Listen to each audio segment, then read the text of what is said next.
Nagmamahal na naman ang presyo ng gas, ikaw na lang hindi. In this episode of Street Talk, nagtanong-tanong ulit kami kung paano titipid ang ilan sa gas. Kapag nahinto lang ako, tsaka siguro sa motor din na tipid yung click, 125. Hindi kami lumalabas. Especially yung pag mahaba yung namin, pupuntahan. Yeah. Actually, rarely ko lang magamit yung kotse. So, more on transportation na jeep.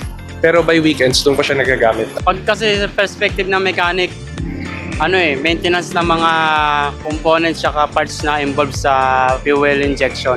Gaya ng linis ng throttle body, cleaning ng injector, air filter, tapos fuel filter.